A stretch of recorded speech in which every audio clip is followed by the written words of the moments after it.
apa artinya kalau Tuhan menciptakan manusia menurut gambar dan rupa kita?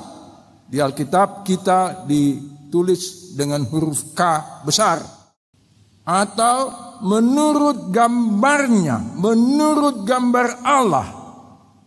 Apakah itu berarti menurut gambar dan rupa secara fisik, secara jasmani? Kalau kita membaca Alkitab, memang di situ kita juga membaca berbagai informasi atau gambaran tentang Tuhan yang menyerupai manusia. Kita menemukan istilah mata Tuhan, tangan Tuhan, mulut Tuhan, telinga Tuhan, kaki Tuhan, dan seterusnya. Seakan-akan Tuhan itu serupa dengan manusia. Inilah yang disebut antropomorfisme, gambaran tentang Tuhan menurut rupa manusia. Tetapi kembali pada pertanyaan tadi, apakah Tuhan serupa dengan manusia dengan segala organ tubuh?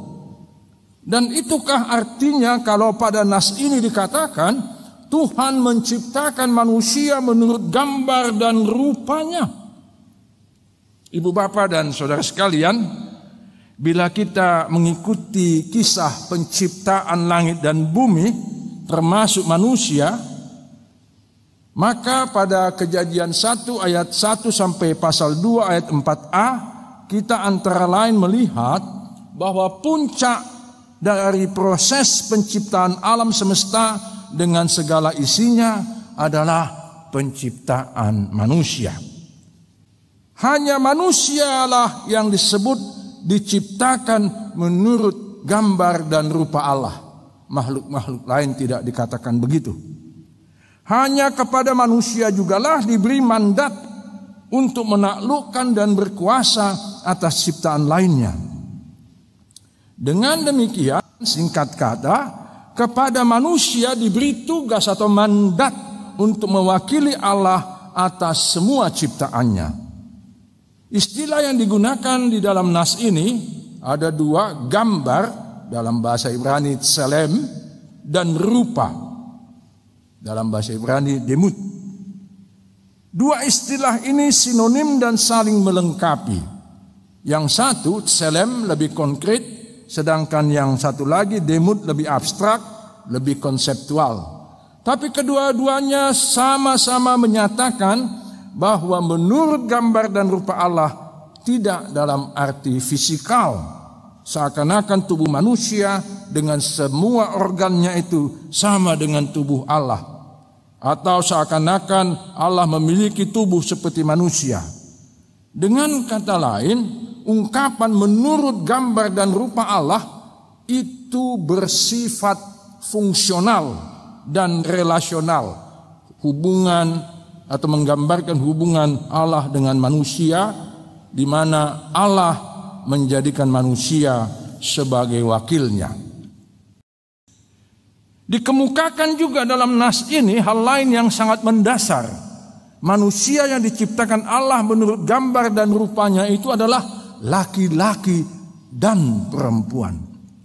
Ini agak berbeda dengan versi pada pasal berikutnya, pasal 2 ayat 4b sampai 25, di mana antara lain dikatakan bahwa perempuan yang kemudian diberi nama Hawa dibuat dari tulang rusuk laki-laki yang kemudian disebut Adam. Adam itu artinya manusia atau kemanusiaan. Versi kedua pada pasal 2 ini membuat sebagian orang memahami bahwa perempuan itu lebih rendah dari laki-laki karena dia dibuat dari sebagian saja tubuh laki-laki, yaitu rusuknya. Bahkan ada yang mengatakan berdasarkan itu bahwa perempuan itu tidak termasuk citra Allah atau gambar dan rupa Allah. Kita tidak akan membahas secara panjang lebar seluk-beluk dan perbedaan kedua versi ini. Yang hendak ditegaskan di sini adalah baik laki-laki maupun perempuan pada hakikatnya sama-sama citra Allah. Bahkan kalau mau diperluas dan diperdalam, semua manusia yang secara fisik dan mental sehat maupun yang sakit, yang tubuhnya lengkap ataupun yang kurang lengkap, yang muda maupun yang tua, adalah semuanya itu citra Allah. Itulah yang antara lain kami gambarkan juga. Kami yaitu saya dan anak kami Bintang atau Asteria, dalam buku mereka juga citra Allah. Si Bintang itu dulu pernah jadi ketua PPGKPI di Jemaat Menteng ini. Dan yang tak kurang pentingnya disampaikan pada nas ini adalah mandat atau penugasan dari Allah kepada manusia. Kita baca tadi di ayat 28, beranak cuculah dan bertambah banyak, penuhilah bumi dan taklukkanlah itu, berkuasalah. Ayat ini sering dipahami secara sempit, bahkan disalahpahami. Antara lain ada yang mengatakan, tak perlulah membatasi kelahiran lewat program KB, keluarga berencana. Sikat sajalah dan habisilah kekayaan bumi dan lingkungan hidup ini untuk mendatangkan keuntungan dan kenikmatan. Kan kita diperintahkan Tuhan menaklukkan dan menguasai. Jelas bukan itu mandat Tuhan. Pada Kejadian 2 ayat 15 dikatakan, Tuhan mengambil manusia itu dan menempatkannya dalam Taman Eden untuk mengusahakan dan memelihara taman itu. Pada hakikatnya Taman Eden adalah seluruh alam semesta ciptaan Tuhan yang harus dikelola dan dipelihara dengan sebaik-baiknya untuk kesejahteraan bersama. Bukan hanya untuk kesejahteraan manusia, tapi seluruh alam semesta. Yang perlu sejahtera bukan hanya manusia. Ibu bapak dan saudara sekalian, ada yang memahami bahwa kata kita pakai huruf besar tadi di ayat 26 menyiratkan bahwa Allah tidak hanya sendiri, tidak hanya berbentuk tunggal. Tetapi ada juga yang memahami bahwa kata kita di sini adalah bentuk tertinggi atau bentuk hormat untuk kata saya. Jadi kata kita tidak mesti berarti jamak. Apapun dan bagaimanapun pemahaman kita atas kata kita ini, yang pasti Allah yang kita imani itu adalah Allah yang Tritunggal. Satu hakikatnya, tiga pribadinya, tiga caranya hadir dan berkarya.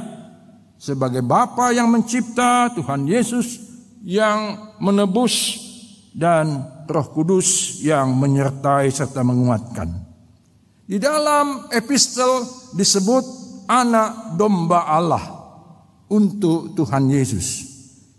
Memang dialah Tuhan Yesus, gambar dan rupa Allah yang sejati dan sempurna. Berkat kasih dan pengampunannya, kita manusia yang percaya kepadanya dan yakin diselamatkan olehnya, walaupun kita berdosa, kita tidak sempurna, bahkan kalaupun kita meninggal, kita dilayakkan Tuhan menjadi gambar dan rupa Allah. Selamat menjadi gambar dan rupa Allah. Amin.